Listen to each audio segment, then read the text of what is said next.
ఇది మాల. అస్సలు ఎంత బాగుందో నిజంగా చెప్పాలంటే. ఇన్ని ముత్యాలు నిజంగా ఈ మాల తయారు చేయడానికి వీళ్ళకి ఎన్ని రోజులు పట్టిందంటే తెలుసా? వెంకట్ దాస్ గారు ఫస్ట్లీ చిన్నజీయర స్వామి ఉన్నారు కదా, ఆయన శిష్యులు అనమాట. ఆయనకి రాముడికి ఏదో చెయ్యాలి, ఏం చేస్తే బాగుంటుంది, అందరు బంగారంతో ఏదో ఒకటి చేస్తున్నారు కదా, మనం ఇంకేదైనా డిఫరెంట్గా చేద్దామంటే ఆయన బిజినెస్సే ముత్యాలు కాబట్టి, ఆయనకి ముత్యాల షాప్ ఉంది కాబట్టి, అరే మన చేతిలో ఉన్న పని అద్భుతంగా ఒక గజమాల చేద్దామన్న ఐడియా ఒక 2 నెలల నుంచి వాళ్ళ ఫ్యామిలీతోని డిస్కషన్లు పెట్టి ఫైనల్లీ ఫిక్స్ అయ్యారట. ఫిక్స్ అయిన తర్వాత తయారు చేసిందే ఈ గజమాల. అయితే ఈ గజమాలకి నేను తెలుసుకున్న ఇన్ఫర్మేషన్ ఏంది అని అంటే, బేసిక్గా ఈ ముత్యాలు ఏవైతే ఉన్నాయో ఇవన్నీ కూడా ఫ్రెష్ వాటర్ ముత్యాలు, పర్ల్స్ అంటారు అనమాట. సో మన దగ్గర అయితే మంచి ముత్యాలు అని అంటారు. సో ఇవన్నీ కూడా బయట దేశం నుంచి వస్తాయంట, చైనా నుంచి అట్లా. అవి ముంబైకి వస్తే ముంబై నుంచి వీళ్ళు తెప్పించుకుంటారు. అట్లా 5 కిలోలకి 4.5 కిలోలకి మధ్యలో ఎంత కావాలో అంత తీసుకున్నారంట. అంటే ఈ మాలకి పడతా ఉన్నాయి వాళ్ళు లెక్క చూసుకోకుండా తీసుకుంటా ఉన్నారంట. ఇంచుమించుగా 4.5 కిలోల పైగానే ఉంటుంది ఈ ముత్యాలు ఏవైతే మేము దీంట్లో వాడినామో అవి అని చెప్పిండ్రు. అండ్ ఈ పింక్ గ్రీన్ ఏవైతున్నాయో వీటిని మనులు అంటారు. సో ఇవి కూడా ఏవి కూడా కలర్ పోకుండా అసలు సిసలైన మంచి క్వాలిటీవి, the best quality, A grade quality ఏవైతే ఉంటాయో అలాంటి క్వాలిటీవి తీసుకున్నారు. మాలలు చేపించినప్పుడు ఏం చేస్తాము, లిల్లీలు లేకపోతే మల్లెపూల మధ్యలో మళ్ళీ రోజ్ పూలు ఇట్లా పెట్టిస్తాం కదా. సో అట్లా ఈ పింక్ రెడ్ వస్తాయి, అట్లా ఈ కలరు. అండ్ మామూలుగా విష్ణుమూర్తికి అని అనగానే మనము తులసి మాలలు వేస్తుంటాం ఎక్కువ, ఆయన చాలా ఇష్టపడతాడు తులసి మాలని. సో ఆ తులసి కలర్ కాబట్టి గ్రీను. అండ్ ఈ మనులు ఏవైతే ఉన్నాయో ఇవి ఒక 1/2 కిలో దాకా పట్టినాయి అంట.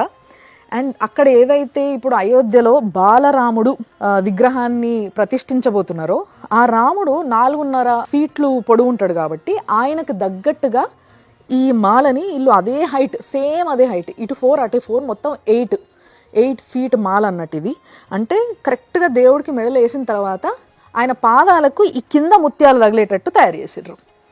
అండ్ 9 రోజుల సమయం పట్టిందంట, కంప్లీట్గా 9 రోజులు. దాంట్లో చాలా రాత్రులు వాళ్ళు నిద్రపోకుండా ఈ మాల తయారు చేసుకుంటూ ఉన్నారంట. అట్లా ఒక 9 మంది మన వెంకట్ దాస్ గారి ఫ్యామిలీ ప్లస్ వాళ్ళ అన్నగారు ఫ్యామిలీ వాళ్ళని కూడా పిలుచుకొని వాళ్ళందరూ కలిసి కూర్చొని మళ్ళీ రామజపన చేసుకుంటా, అంటే రాముడి యొక్క నామస్మరణ అట్లనే తలుచుకుంటూ అందరు కలిసి ఇలాంటి ఒక పవిత్రమైన పనిని చేసిండ్రు అనమాట. అండ్ ఆయన కోరిక ఏంది అని అంటే, చిన్నజీయర స్వామి ఆయన చేతులతోని ఈ మాలని రాముడికి సమర్పిస్తే బాగుంటుంది అనే కోరిక పాపం ఆయనది.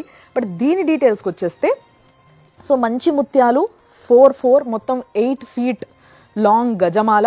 అండ్ ఓవరాల్గా చెప్పాలంటే ఇది ఒక 5 కిలోల కన్నా కూడా ఎక్కువనే ఉంది. ఎందుకంటే లోపల ఏదైతే ఉందో లోపల మొత్తము ముత్యాలు పెడితే విగ్రహానికి బరువు అవుతుంది. And at the same time బాలరాముడికి అంత కష్టం వద్దని చెప్పేసి లోపల వీళ్ళు ఏం చేశారంటే స్పాంజ్ పెట్టిర్రు, దాని చుట్టూ కూడా బట్టని పెట్టిండ్రు. ఒక మంచి క్లాత్, ఫ్రెష్ క్లాత్ని కొత్తది తీసుకొని దాని చుట్టూ చుట్టి కర్ణాటక నుంచి తెప్పించిన మంచి చందనం, ఆ చందనంని పొడి ఏదైతే చేస్తారో ఆ పొడిని మొత్తం కూడా ఈ క్లాత్ లోపల వేసారు అనమాట. ఎందుకట్లా వేసారని అడిగితే నాకు ఏం చెప్పారు తెలుసా? ఇప్పుడు మామూలుగా పూలమాల అంటే మంచి గుమగుమ వాసనలు వస్తాయి, ఒక్కొక్క పువ్వు ఒక్కొక్క రకమైన స్మెల్ ఇస్తుంది. కానీ ఈ ముత్యాలు, ఈ మనులు ఎలాంటి వాసన ఇవ్వవు కదా. కానీ ఆ వాసనను కూడా ఫుల్ఫిల్ చేయాలి మాలిచ్చినప్పుడు అంటే ఏం చేయాలి, మంచి చందనాన్ని వేయాలి. కాబట్టి మంచి చందనాన్ని లోపల మొత్తం వేసారంట. అది కూడా ఒక 250 గ్రామ్స్ వరకు పడ్డిందంట. అదంతా కూడా లోపల అమల్చినాము. అది ఎప్పటికీ స్మెల్ బయటికి వస్తూ ఉంటుంది, అంటే క్లాత్లా మొత్తం అది క్లాత్ పీల్ చేసుకుంటుంది ఆ స్మెల్ని, తర్వాత అది బయటకు వదులుతూ ఉంటుంది.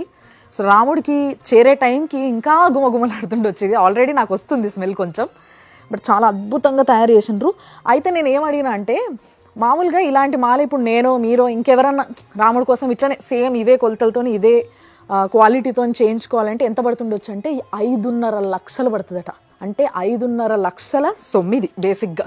అసలు నిజంగా దేవుడి పైన ఎంత భక్తి ఉంటే ఇలాంటి ఒక ఆలోచన రావాలి, ఇలాంటి ఒక సంకల్పం జరగాలి. ఏదేమైనా మన దగ్గర నుంచి మన ఏదైతే ఇప్పుడు వెంకట్ దాస్ గారు ఇక్కడనే తార్నాక దగ్గర ఉంటారంట వాళ్ళు. సో మన దగ్గర నుంచి మన తెలంగాణ నుంచి మొన్న పాదుకలు పోతున్నాయని చూసి బాగా ఖుషి అయినాం కదా. ఇప్పుడు గజమాల కూడా పోతుంది. ఇది ఆ రాముడు మెళ్ళ పడితే చూడాలని ఉందబ్బా నిజంగా. సో ఆ రోజు కోసం ఎదురు చూద్దాం మనం కూడా. ఇంకా ఇలాంటి డీటెయిల్స్ ఏమైతున్నాయో అవన్నీ కూడా మీరు సుమన్ టీవీలో చూడొచ్చు, చూస్తూనే ఉండరు.